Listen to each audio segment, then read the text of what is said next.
Hello, and welcome to the Tambellini Group podcast. I'm Novita Rogers, Senior Analyst at the Tambellini Group. In my role, I spend a lot of time talking with higher education leaders and partners about what's changing across the ecosystem and what's actually working in practice. Today's conversation is intentionally not about any specific product. We're focusing on comprehensive capital campaigns through a lens that prioritizes people, process, data, and technology. Before we jump in, I want to underline why this matters. Advancement is mission critical to institutions and the goals they're trying to achieve, from student access and success to academic priorities, research, and long term financial sustainability. Fundraising and campaigns are not side initiatives.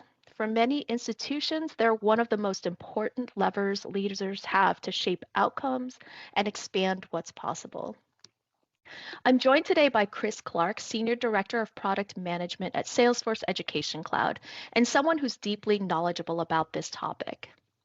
And I'll share a bit of context on why we're here. In my first conversations with Chris, he consistently showed a real energy and conviction when the topic of comprehensive capital campaigns came up. It was clear he had a strong point of view, but we never had the time to really dig in. So I wanted to create the space for a deeper conversation. And just as importantly, share Chris's perspective with the broader audience of leaders who are thinking about campaigns right now. At a high level, we're going to unpack what comprehensive campaigns really are and why this approach is especially relevant right now. Chris, before we dig in, I'd love for you to share your background, what brought you into this work, and what experiences shaped why you're so passionate about comprehensive capital campaigns. Oh, well, thank you for allowing me to be here.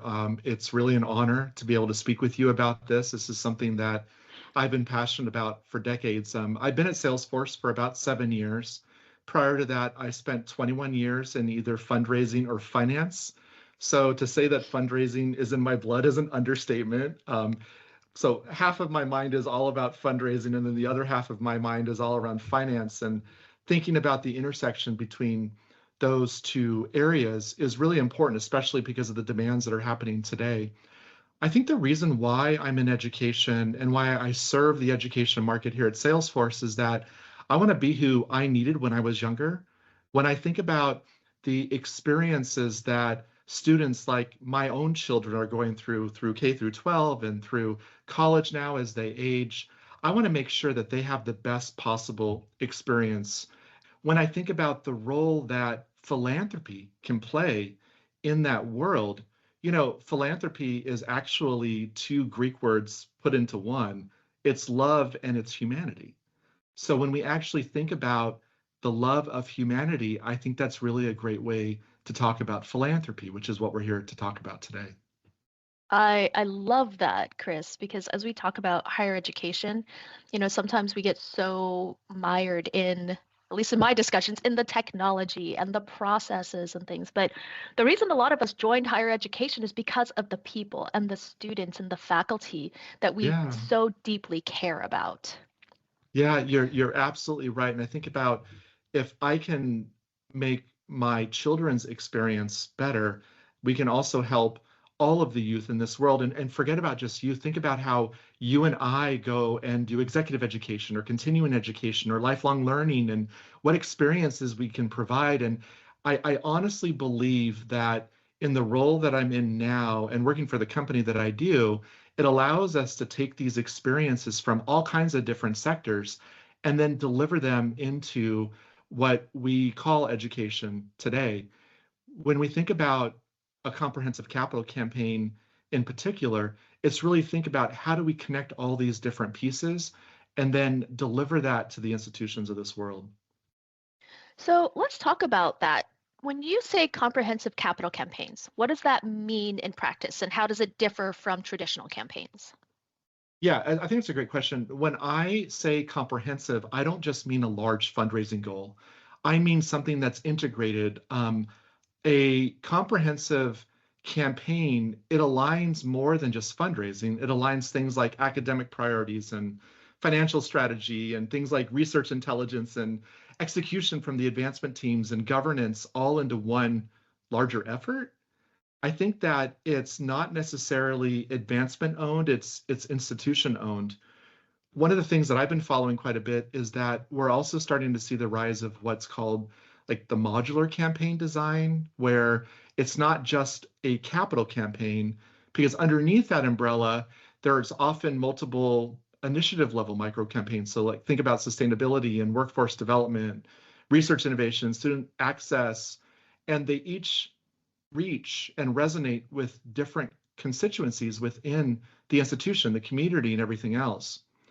I believe that the future comprehensive campaign feels less like a 7-year sprint and more like a coordinated portfolio of mission aligned initiatives almost that are operating continuously. Yeah. So can you tell me, we've been in this world of campaigns, right? Those 7-year sprints that you just mentioned. But why is this approach that you're talking about relevant right now? Yeah, okay. I think this is fantastic because when I think about enrollment pressures and think about public funding uncertainty and these different expectations around outcomes, and I'm not just talking about outcomes, I'm talking about measurable outcomes. And at the same time, we also have to think about this great wealth transfer that's happening between generations. So when those two things intersect, people expect hyper personalization. They also expect things like making sure that their values are aligned with not just the greater campaign, but all of these sub campaigns. And then, which is probably the most important thing for the generations that are entering this world of participating in comprehensive campaigns today, is transparency. I feel that comprehensive campaigns are facing almost like this forcing movement of strategic clarity because they have to align philanthropy with that institutional priority that helps with that long-term planning. You mentioned that generational wealth transfer. Do you have a viewpoint on what that looks like outside of higher education? Because what I've been reading is, there's a lot of philanthropy happening, right, around the world in all these different sectors, but it feels like higher education is struggling a bit in this. Can you talk to what you're seeing globally in other sectors and how that translates to what's happening in higher education? So a couple of different ways to look at that. One is think about what's happening from the financial sector. So the financial sector is understanding about this generational great wealth transfer, about how funding or funds is being transferred from one generation to the next. So when you think about wealth planners and you think about investment teams and you think about that, they're embracing this concept of the great wealth transfer. And for those of you, I think we've all heard about this at this point, but over the next 20 to 25 years, about $84 trillion will be transferred from the silent generation and the baby boomers to the Gen Xers and to the millennials. And of that $84 trillion, we expect about $12 trillion to be transferred into philanthropy. And from a philanthropy perspective, that's not just higher education, like you mentioned, it's also religious causes and it's human services and it's traditional charities and it's those different types of things. But if we're not prepared for that, the same way that financial institutions are preparing for that right now, then we need to start preparing for that. One of the interesting things is I believe that higher education actually has a unique opportunity here. And the reason why is let's take my son as an example. He's a little bit of an overachiever. He applied to 19 universities. And by applying to 19 universities, he built a relationship for, 6 to 12 months and did that through the recruiting teams. And then he was accepted into one university. So he's going to have a relationship for that one university very intensely for about 4 to 5 years. Then after that, he gets into the alumni space. And a lot of philanthropy, we think about it from the alumni perspective, but he's going to have a relationship with the school for 30, 40, 50 years. So if we think about all of the interactions or contact reports, and we think about all of the indicators and occurrences and assessments and long-term relationship building and short-term relationship building and marketing campaigns and all those different types of things, we may greatly understand individuals better than the financial sector. We may greatly understand the people around these folks better than these other different pieces. So as we prepare for the great wealth transfer, and it's not enough just to be prepared for it today, it's happening right now, we might understand people better.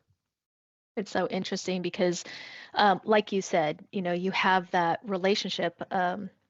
A person has a relationship when they first enter college, but also sometimes before that, right? My parents went to Right. our local community college, and then I ended up going there when I was in high school to take some classes while I was in high school, right? And so some people really have that relationship when they're very young and may go into that college and then just beyond that for alumni, like you say. Along those things, I love what you said about higher education really has that deep wealth of knowledge about a person. And you talk about personalization, right, towards them. So, using what higher education knows, but also some of the learnings that we can take from other industries and sectors that run these large scale fundraising and capital campaigns. What are some practices you think that we could take from those other industries or that you've seen in your work into higher education industries? Yeah, I think that's great. So one thing that I want to make, incredibly clear is that higher education doesn't need to copy from other industries, but it can learn from them. And we talked about finance a few minutes ago, but finance has long treated capital as a portfolio. So they balance things like diversification and risk and return. When we think about healthcare, healthcare integrates operational and philanthropic data to support engagement. So when you think about grateful patient and you think about those different types of things. And then when we think about things like subscription models, and Salesforce knows a thing or two about subscription models, but subscription models, they almost like master this life cycle engagement and renewal discipline. The future of comprehensive campaigns may function less like a singular fundraising event, and I know that they do today, but more like this diversified portfolio of what I like to call mission aligned capital. And it's not corporatizing philanthropy. And I know that we're all kind of risk adverse to thinking about that. So I want to make sure that that's clear. It's not corporatizing higher education, but what it's doing is it's modernizing things like stewardship, it's modernizing things like governance, and it's looking at it from a much more structural discipline. It's interesting because at the most basic level, when you talk to someone about a fundraising campaign, forget about comprehensive capital campaigns just for a second, but you go to a local school event and you see the thermometer, right? And that's something that the public thinks about from a fundraising perspective.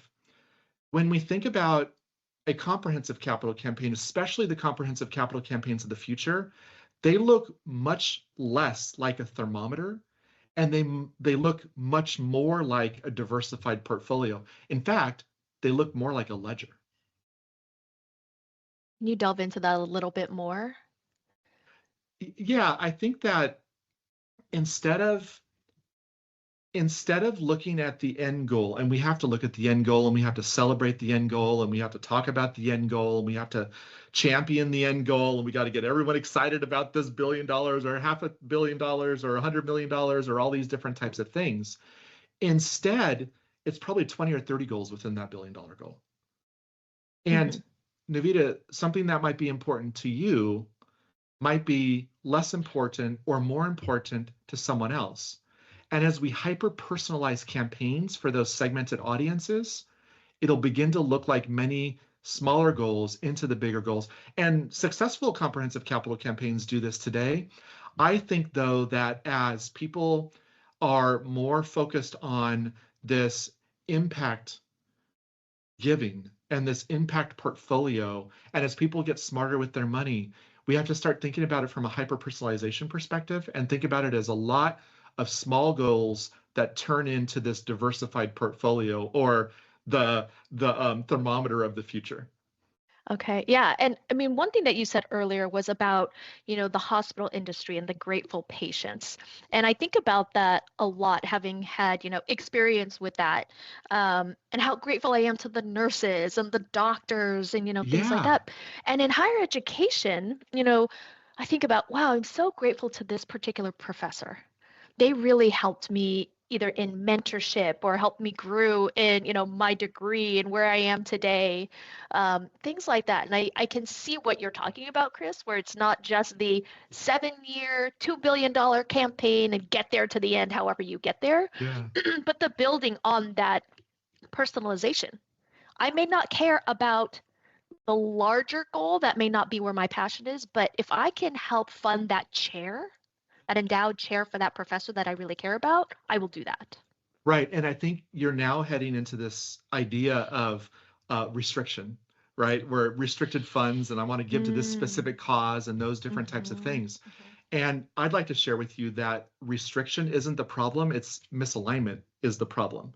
mhm, Because I believe that modern philanthropy, and we know this already, is increasingly complex. So we're talking about plan gifts and donor advice funds. We could talk for an hour about donor advice funds, family offices, and it requires this very disciplined modeling, and it's also governance. But I feel like institutions need to move beyond this transactional thinking and treat restriction management as almost like a portfolio oversight. So when institutions structure research profiles and preserve things like institutional memory and document relationships and think of the intelligence and everything else that can come from all that, they can align donor intent with the long-term sustainability of this campaign and also honor that restricted giving. Restriction isn't the problem, misalignment is. Like strong governance and intelligence enable that flexibility without compromising intent. So if you were to make this gift, let's say you're going to make a $10,000 gift to a cause that is incredibly important for you, as you think through these multiple campaigns, maybe hundreds of campaigns that are part of this comprehensive campaign, that allows the institution to understand not just what they need today, but also almost like see the foresight of understanding what they need in the future. I think that I believe that campaigns amplify the strategy, they don't create it. When you think mm, about the strategy of an institution and you think about the strategy that we need in order to sustain ourselves for the next 100 years or 200 years or 50 years, we have to think about that strategy first. The campaign can amplify that strategy, but it can't create that strategy. mm. The campaign supports the strategy of the leadership. It doesn't create the strategy. That should be, the goal of all of our work that we do in Yeah, higher even me education and our personally, like jobs. Yeah, exactly. exactly, right? Oh, what's my 10-year goal? I guess, Novita, we got to like maybe you and I will have another podcast about the 10-year goals for ourselves.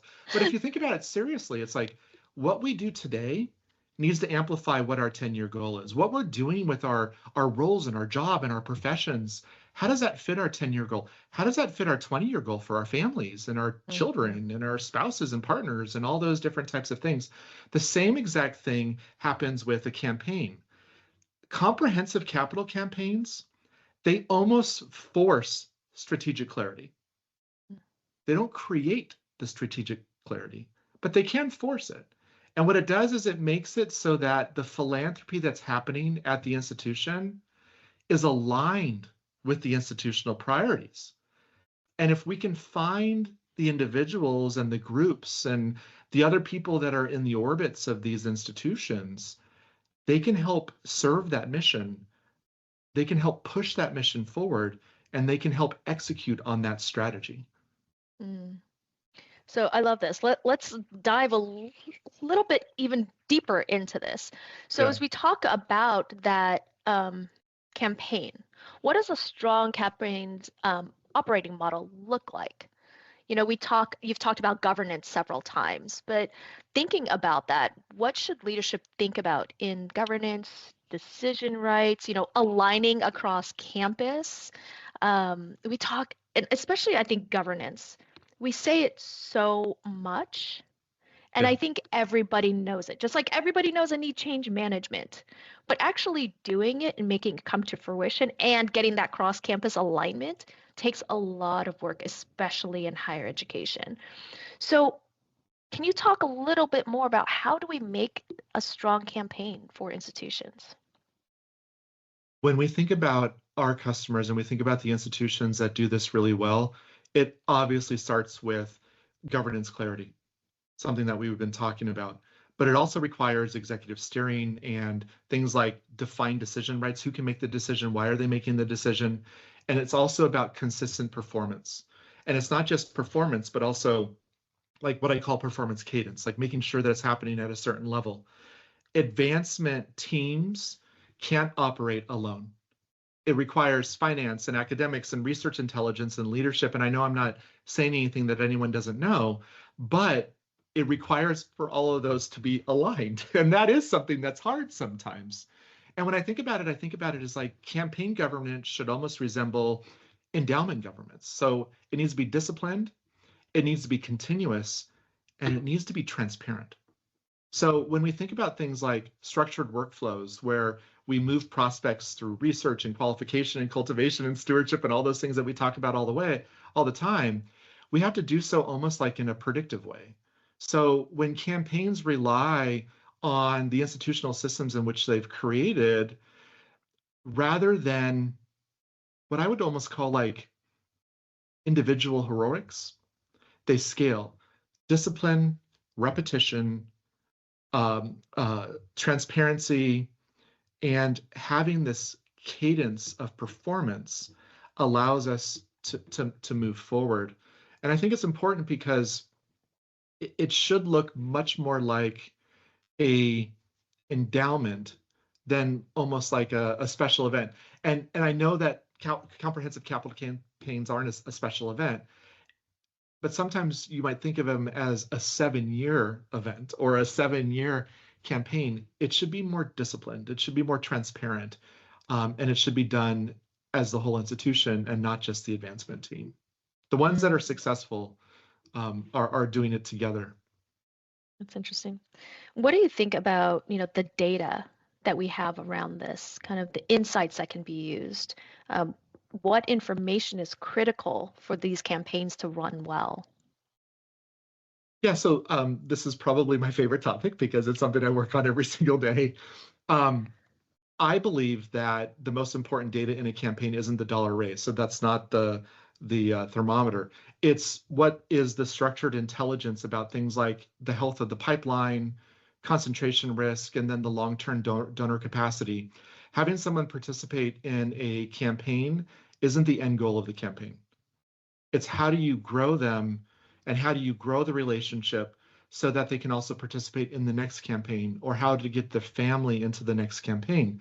So what is needed, and by the way, it's also to grow the next generation of lay leaders who can help lead that campaign with institutional staff going forward.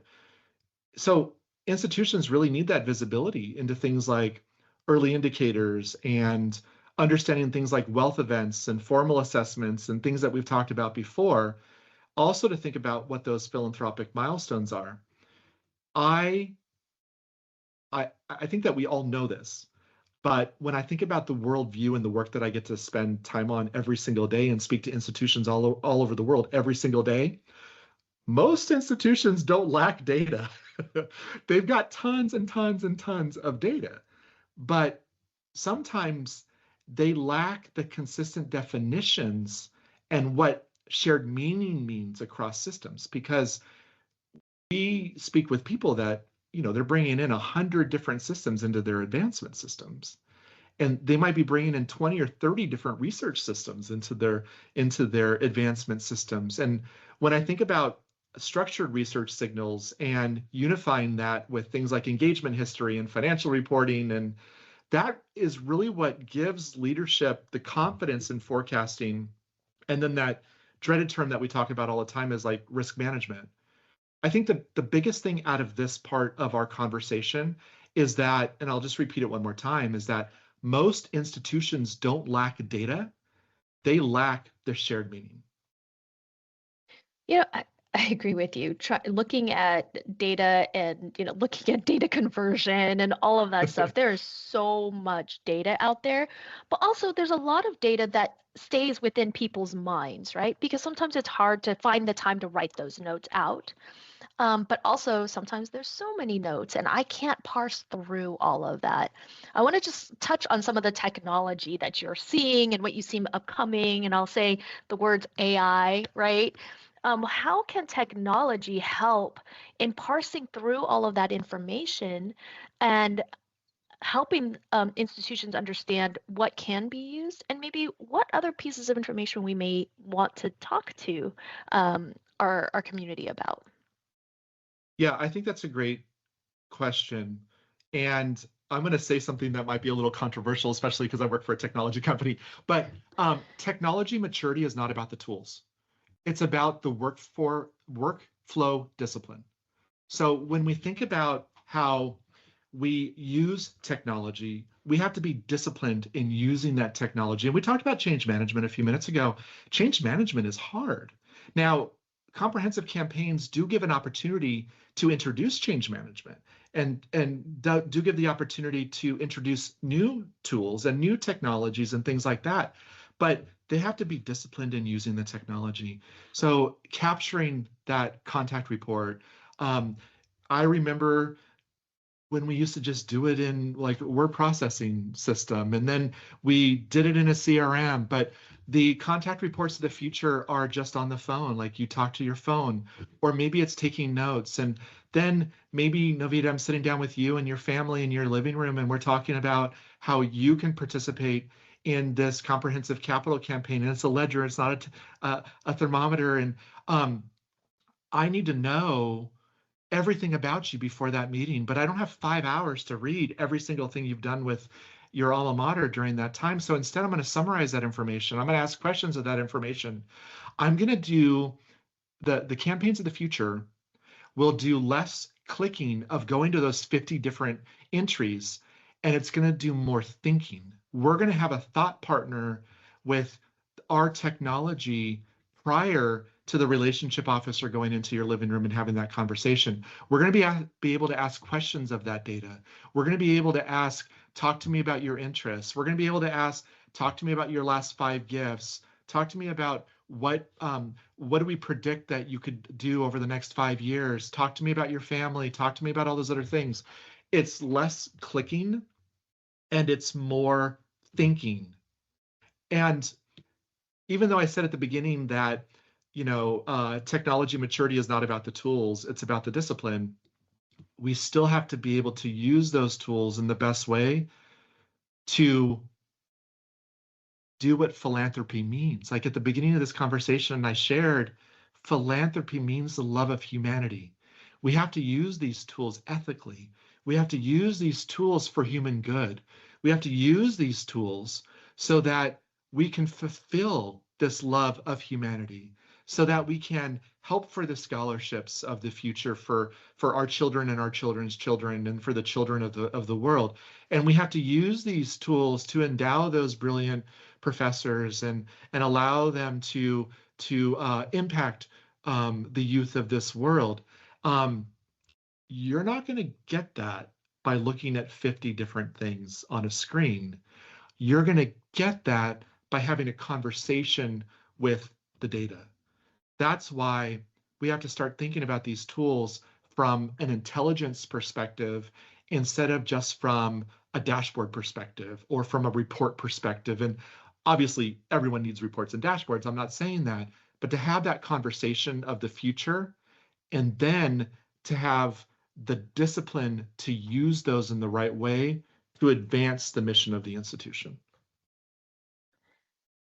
Earlier this week, Chris, when we were talking, you said we're moving from clicking to thinking, and I wrote that down because that really just stuck with me, and I've been thinking about it all week, right? And as we go into this world of AI, we're in the midst of the world of AI. We're just at the beginning of it. Yes, it's constantly changing. Um, I've been thinking about that a lot, right? How does AI change what we do? And there's a lot of just fear for some people about how does AI change my job? Isn't it going to take things away? But when I think about what you said, we're moving from clicking to thinking. And I think about my prior experiences working with advancement offices on the technology front, right? There was so much time that the teams were taking trying to find out information about people. And Chris, exactly what you said. I don't have time to read through hundreds of notes to figure out I've got to talk to this person the next hour.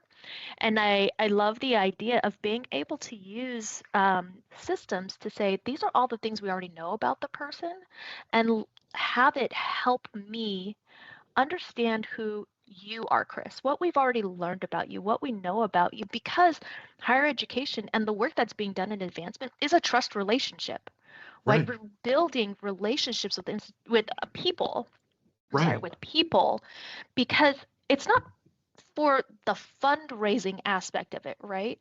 But it's Right. for what we care about as an institution, our mission, our goals, and how we can continue furthering the mission of teaching and learning, of research, of the specific things that each individual institution cares about, and those people out there that care about that mission as well, and bringing them together. Right. No, and I'm just writing down some notes here because you said some things that I think are really interesting. I don't think that technology will change what we do. I think technology will amplify what we do. And I was very serious when I said we're just at the beginning of this AI adventure, especially when we start thinking about it from a philanthropic perspective. We're not the relationship building between an institution and the people that love and believe in the values and the mission of those institutions, that relationship will never be replaced by technology. That relationship can be amplified with technology. Because at the end of the day, advancement doesn't mean fundraising, and it doesn't mean communication, and it doesn't mean volunteerism, and it doesn't mean engagement, and it doesn't mean marketing campaigns, and it doesn't mean making the donor pyramid, and it doesn't mean, of course, it means all of those things. But advancement, we use the word advancement intentionally because it means to advance the mission of the institution. Advancement is advancing the mission of the institution. Philanthropy, the love of humanity, helps fulfill the advancing the mission of the institution. Technology can amplify that. It will never replace the intent that a family or an individual or a group of people make to advance the mission of the institution, but it can certainly amplify it. Mm, yeah. So, I mean, Chris, this is why I love talking to you. It's just the passion and the knowledge about this. Previously, you talked about the workflows that are really needed, right? And what are the most important workflow capabilities you believe are most important to support the campaigns end to end? And then what bottlenecks do you see most often?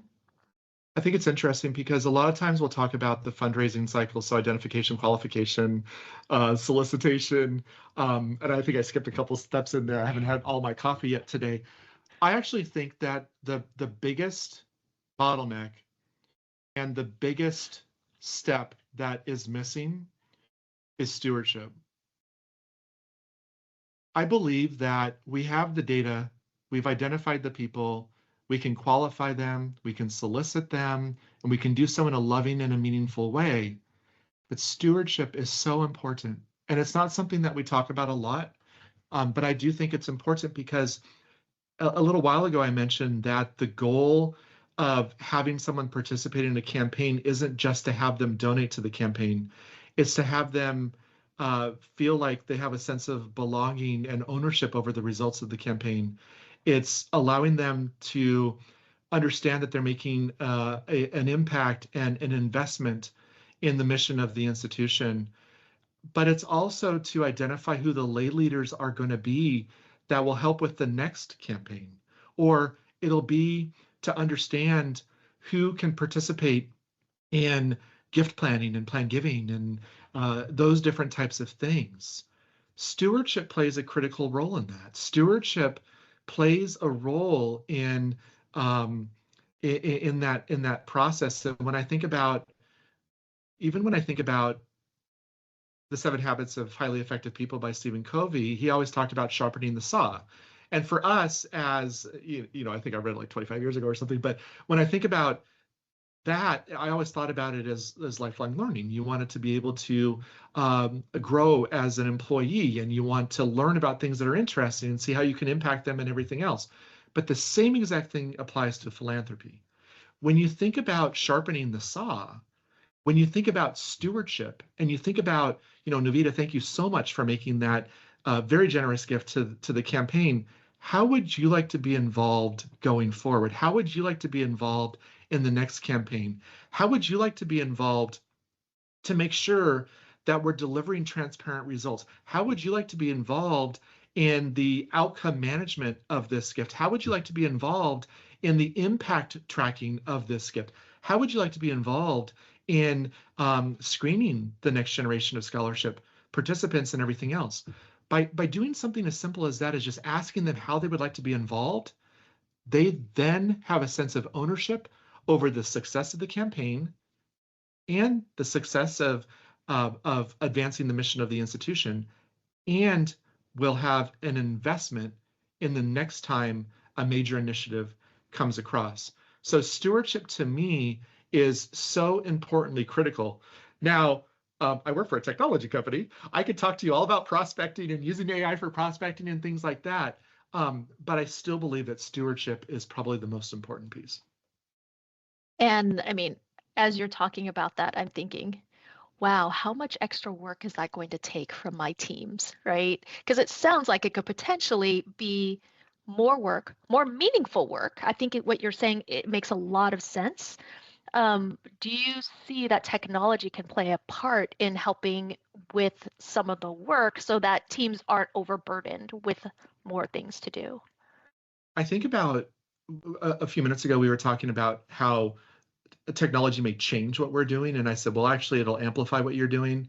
And I think the same thing exists here. Is it more work, or is it the same work, or is it similar work that can be done in a different way? Or is it similar work that can be done while the cultivation is happening, while the solicitation is happening, and so that it's almost much more natural? Technology can absolutely play a role in stewardship. And it gets back to what we were talking about at the very beginning of this conversation, when we start to think about, okay, it's not a 7-year sprint, it's not the thermometer, it's more like a ledger. It's a whole bunch of micro efforts that turn into a macro effort. If we think about stewardship in the same level of importance as we think about cultivation and solicitation, it'll become much more natural because we'll be more disciplined. Mm. Technology will allow for that discipline. Technology will not change the way that we work. It'll amplify the way that we work. And of course, it'll change it a little bit. But what I'm trying to say is this can become natural through careful planning and through careful discipline. And that's what we start to think about when we talk about the systems of the future, and we talk about the campaigns of the future. We talk about structure, we talk about maturity, and we talk about transparency. Because the people who will be making the donations for the comprehensive capital campaigns of the future will expect the same level of attention as they do with the major commercial brands in which they interact with every single day. When you start to think about the Marriott Bonvoy experience, or you start to think about the Amazon experience, or you start to think about high-end luxury brands, or you start to think about that wonderful brand that you can close your eyes and you think about, and maybe it's a clothing company, or maybe it's a service company, or maybe it's something like that, they are already expecting institutions to have that same level of Bonvoy type experience. But the people who will be contributing in these causes of the future, they won't be the Gen Xers. They'll be the millennials who grew up with this expectation of personalized service. It's almost like the whole personal shopper thing of the past, right? Now we all have personal shoppers on the internet. We should expect that same level of service from the institutions, and stewardship will be a part of that. And I think when I hear you talking about it, what stewardship does as well is it brings that person point of view back, right? The way technology works is to help us in our work that we do. But what really makes everything that you're talking about so effective, I believe, is knowing me as a person, not as my money, not as all the data that I have there, but you know me and you want to bring me back into all the work that is being done, right? How do you want to be involved? How do you want to constantly be communicated to? What is it that you want to do in this next aspect of the fundraising and philanthropy? And I think that's so important to remember. Yeah, and it's about the person, but it's also about the family. It's also about the family Mm, unit, and it's also about the generation. It's also about multi-generations, and it's about our parents and our family and our children and our children's children. And we think about that. mm, And that's where these generational cohorts play a really important part into all of this, because the values that you and I have is, and we're in the same generation. So the values that you and I have, they may be transferred down to the next generation, or they may be inherited by our parents' generation, but there's always nuances between the different generations. And the reason for that is because during our formative years, they were different. So here's an example. Um, During my formative years, it was the fall of the Berlin Wall. It was the end of the Cold War. It was the Space Shuttle Challenger disaster. It was the rise of personal computing, and it's things like that.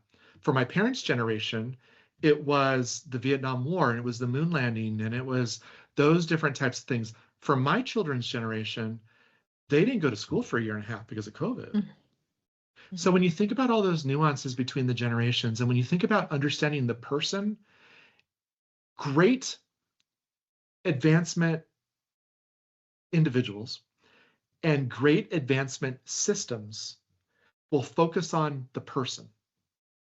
We should be focusing on the person. But better advancement teams and better advancement systems will be focusing on those multi-generational relationships and understanding the nuances between what makes each one important. Because if I'm asking you for a major gift that's part of a comprehensive capital campaign gift, I'm not going to just build a relationship with you. I'm going to build a relationship with your family. And if you allow for that to happen, we're going to find out not just what's important to you, we're going to find out the goals and the values that you feel are important for your children. And we're going to understand those, and we're going to track those, and we're going to be able to put together a comprehensive profile of your family so that we're not, and this is so important, I'm glad you brought it up, because when you think about recognition and you think about stewardship, those are two different things. Recognition is honoring something that happened. That's almost honoring the gift. Stewardship is honoring the person and their family. Stewardship is not because of one thing. Stewardship helps you think about intent for the next thing. And mhm. that's why stewardship's important. And that's why the better systems and the better advancement teams will not just focus on the transaction or the person, they'll focus on the family and the multi-generational family and what's important to you and your children. Chris, I think that's a great ending for this podcast. I mean, that is fantastic for us to think about. And that I'm so grateful for you joining this podcast. All of this information that you shared has been so incredibly useful. I want to ask you one last question. If you had time to just leave leaders with one takeaway about running a comprehensive capital campaign, again, through that lens of the people, process, data, and technology, what would it be? It's a big question. It I is. think that I think that it's not just it's funny because we always talk about you don't announce a campaign until you have 70% of the funds in the campaign. I think that you don't start the campaign until you have the architecture to support it. Because if you think about the architecture, and I'm not talking about the system, and maybe I am a little bit because I'm a little selfish, but it's not just the system, but it's the people that are a part of your campaign, the institutional staff, but it's the lay leaders that are the most important. Arming the lay leaders, having them have a sense of ownership, giving them the tools to help make the decisions. So don't it's not just the readiness checklists of the past. It's also thinking about this architecture that you need with people, systems, and intent. And I'd like to leave you with one last thing, which is something that I said at the beginning of this conversation. We're all here because we believe that education is important. I shared that I'm here because I want to be who I needed when I was younger and serve my children and the children of the world. I am doing this because of the word philanthropy. I am doing this because of the love of humanity. And I would imagine that most of the people that are listening to this right now are feeling the same thing. They're doing this because they believe in something bigger than themselves. They're doing this because they believe that they can honestly make an impact in this world. And Novita, they are. Chris, it's beautiful. I agree with you. Thank you so much for joining us. And thanks to everyone listening to the Tambellini Group podcast. If you found this conversation helpful, feel free to share it with your colleagues, and we'll see you next time.